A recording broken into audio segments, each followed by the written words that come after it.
game, we have Illinois and Marquette. So Illinois falls to Marquette. I don't know if I really blame Illinois in this one. Tyler, what is it? Kolek just Yeah. kind of came alive and really just did whatever he had to do. If I had to be critical on anybody, it would probably be Coleman Hawkins, maybe a little bit on Brad Underwood with how he didn't play Dane Danger that much. So I don't know. What were your thoughts, Nick? Yeah, I mean, you kind of hit it on the head there, JB. I think that there's a couple things.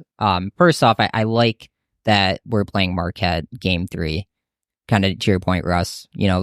I don't like the cupcake schedule, so I love facing the best to see what we're made of.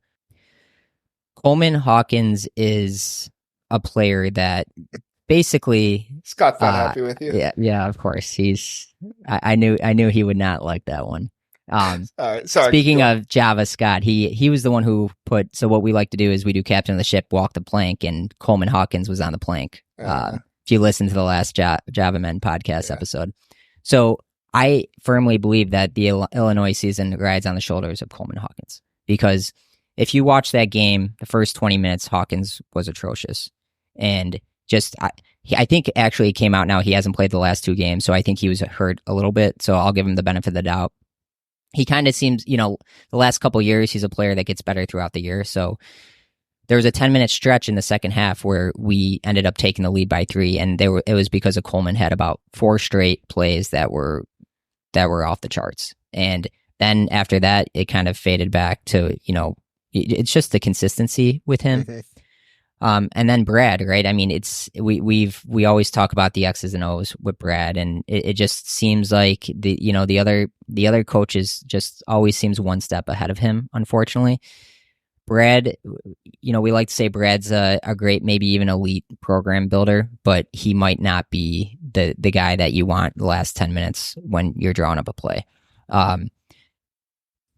You're right, though. It was the Tyler Kolek show. He showed why he was a first-team All-American. He was playing on one ankle. He dominated everybody on the court. He was getting to the hoop at will. Terrence Shannon played good. He's by far our best player. The guy's electric. He can shoot. He can get to the hole. But it goes back to we couldn't stop Kolek from getting to the hole, and every time TSJ tried to go left, they were playing like a matchup zone. They switched it up on D. And it just seemed like he couldn't get to the hole, and we were settling for threes. If you looked at points in the paint, we lost that battle by about 20. So for us, it's going to come down to point guard play. We don't have a point guard. It's going to be tough. We got to try to find somebody. We have Nicolo Moretti from Italy. He played really well the last game. He got hurt at the end of the game, but he showed some flashes of maybe being our point guard. Right now, we're playing Ty Rodgers at point, he's really like a small forward type. He can't shoot, but the guy's all hustle. He'll out rebound you. He'll box you out all day. The guy's got heart. But with this team, it comes down to 3-point shooting, free throw shooting, and turnovers. And it's kind of been the story the last 3 years. Russ, I don't know if you caught any of that game or if you have any observations from afar on the Illini. I'm curious to hear. So I did some box score research on the game. I didn't actually watch the game. But the thing that stood out to me on that was, like you said, you guys had tied it. You actually think you took like a 52-50 lead, and then Marquette tied it back up at 52 all. And that was about 11 minutes left. And then the last 11 minutes, you guys made 2 shots. Yeah. The last 11 minutes. And both were 3-pointers. So you just said 3-pointers. That's, it was, I think 6 Terrence Shannon free throws. And he had a 3, and then I just had it. You had another guy hit a 3, but so Terrence Shannon scored 9 of your last 12 points. But it's you talked about Purdue and Illinois. I guess we're just going to keep comparing them. Yeah. It did remind me of some of the years that Purdue, we had a talented team, but our big issue might have been not having a point guard, and that can lead to some cold stretches where you go 8, 10, 12 minutes only making a basket or two. And you can't do that in the Big Ten, and you definitely can't do that in today's college of basketball when you're playing a top 5 team.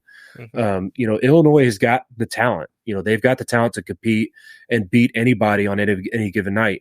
But like you said, Nick, it's the consistency. You've got to have the consistency to sit there and not have those cold stretches. You've got to have a coach that can draw up an X and O play when you're in the middle of a 3 or 4 minute stretch where you need a bucket to stop the bleeding.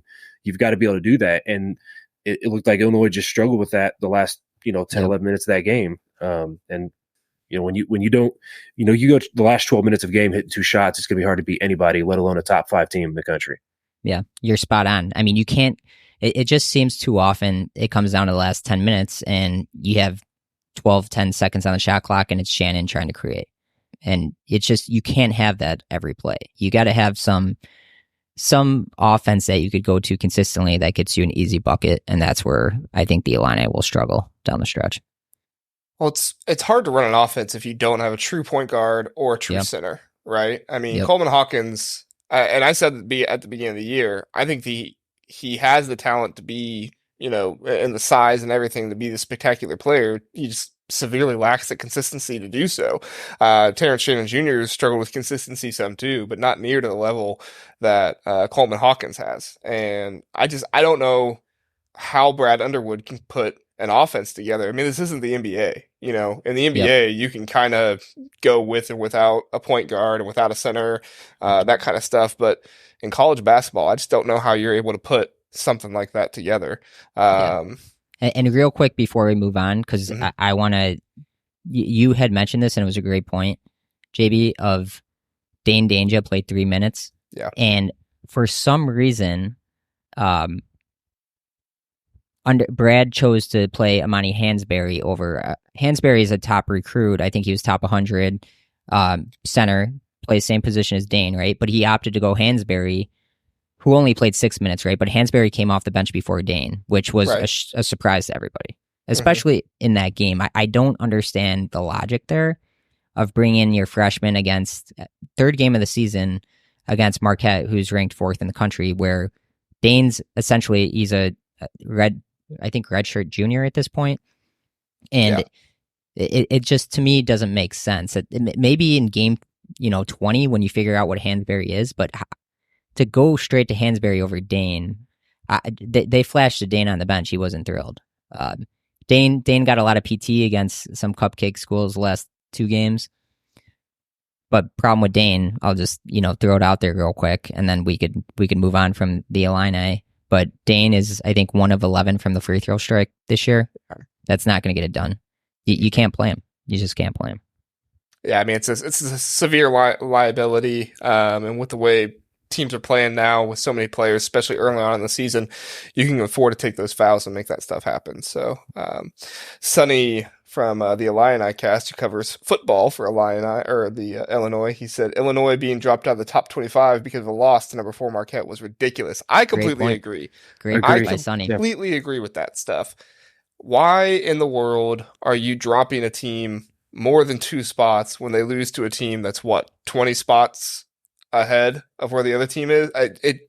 Especially we're penalizing for playing a strong schedule. It makes no sense. Exactly. You're going to give it to some team that didn't even beat anybody. So that's why we look at Ken Palm. That's it. Just worry about Ken Palm. Yeah. Ken Palm. Yeah.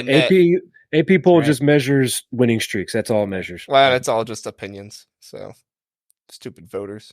Thanks for listening to the Big Ten Huddle. Please do like and subscribe. We appreciate that. If this was your first time listening, we are the Big Ten Huddle. We cover all things Big Ten football and basketball. We have a long episode every Sunday, Tuesday, and Wednesday night, all at 9 o'clock. So come in, check us out, get in the chat, let us know what you're thinking. We would love to have you join us and learn more about the Big Ten.